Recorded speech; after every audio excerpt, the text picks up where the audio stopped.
Yun. So ayan na po yun mga kapatid. Ayan na po lahat ng pinalabasan ng ating ilaw na ikinabit. Okay. Yan. So makakuha lang po kayo ng counting idea dun sa aking mga kinabit na mga ilaw-ilaw ano.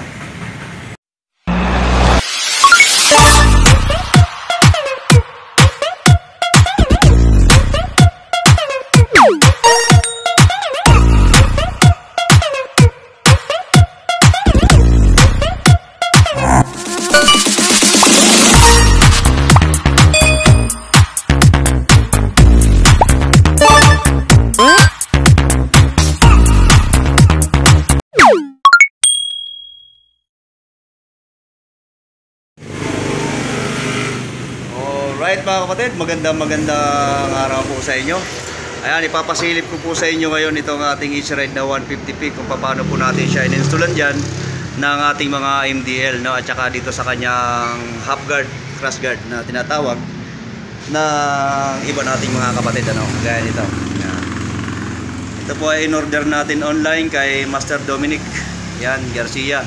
Shoutout po dyan kay Master Dominic dyan sa Marilao, Bulacan. Ito po ay Easyride na 150P. Yan, Motor Star.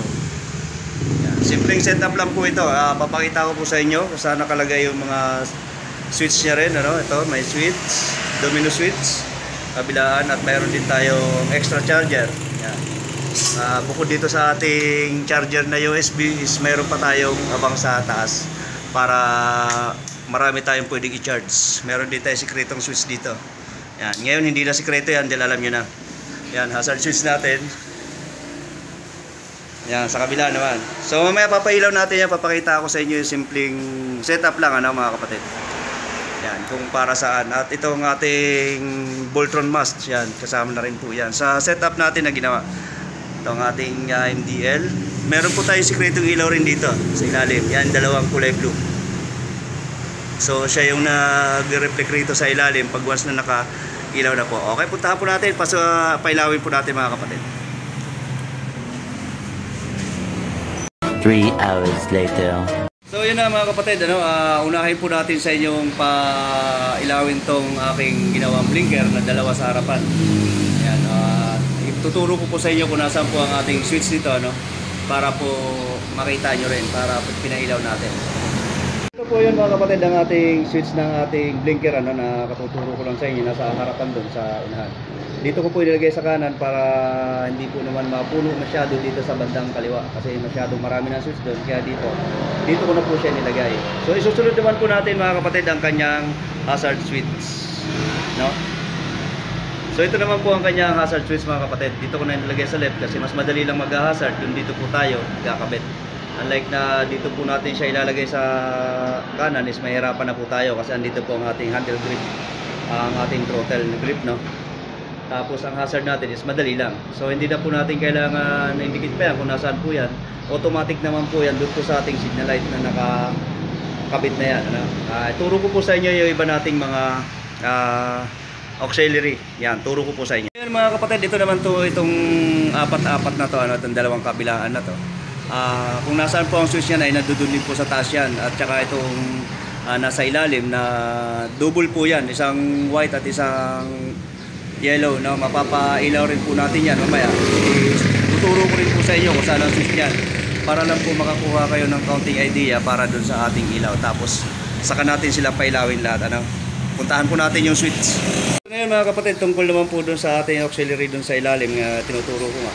Ito naman po yung switch yun ng dalawa, no? Ito pong nasa unahan ay ito po yung sa para dun sa malaking apat-apat, no, na ating MDL. Ito po yan, ibababa lang po natin. At doon naman po sa pangilalim naman po na may yellow at white, ito naman po isang switch na to. So dito naman po tayo niyan mag-switch. Yan. Ayun, at bukod nga po doon sa mga ilaw natin eh, mga kapatid, ano, meron pa ako inilagay na ilaw dito sa ilalim. Itong dalawa na to. Yan, itong dalawang kulay blue na to.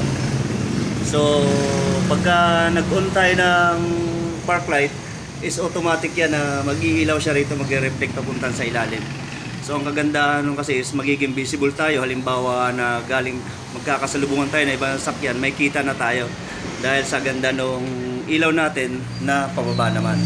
So susubukan na po natin para maipakita po sa inyo yung ating mga ilaw, ano. So kukuha muna tayo ngayon ng ating tagapagpailaw para mas maganda. At sino yon? Siyempre si Vice. Shoutout sa iyo, Vice. Thank you. At shoutout kay A. Amado Vlogs. At siyempre sa buong RCU. Ayun, ito na nga mga kapatid. Itatry na natin o susubukan na po natin na pailawin ang ating mga ilaw doon. Siyempre, on po muna natin ang ating susi. Yan.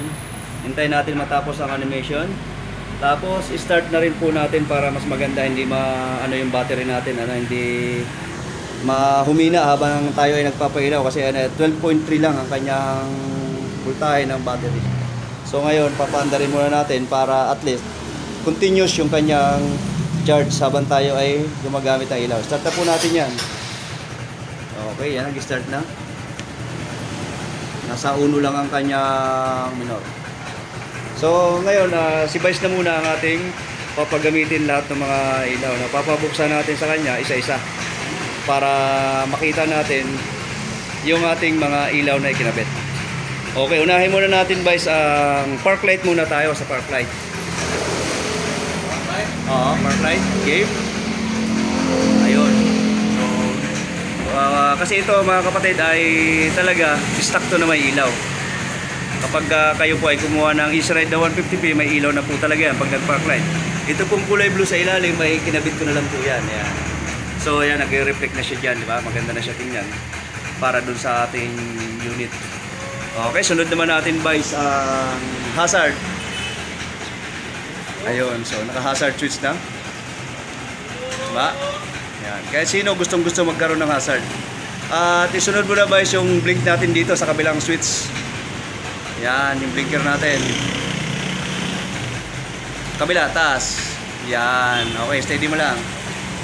Okay, yan po yung mga kinakabit kong ilaw mga kapatid. Headlight mo na, Vice. Tuloy-tuloy mo na sa headlight. Yun, nakasilaw na. Okay, sunod mo, Vice, yung pinakailalim natin, yung kulay dilaw. Yan, sa taas yan. Dilaw, yun. Okay, malapit na makumpleto mga kapatid. Sige, sunod mo na yung taas, yung ating blinker. Yun. So, ayan na po yun mga kapatid. Ayan na po lahat ng pinalabasan ng ating ilaw na ikinabit. Okay. Yan. So, makakuha lang po kayo ng counting idea doon sa aking mga kinabit na mga ilaw-ilaw, ano. Ayan po ay para tayo ay maging visible din sa daan, sa kalsada.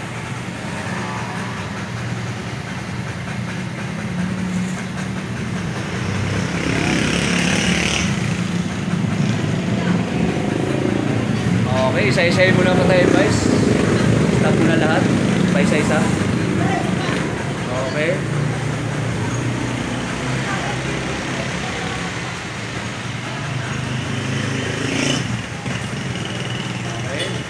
Umiilaw pa yung yan.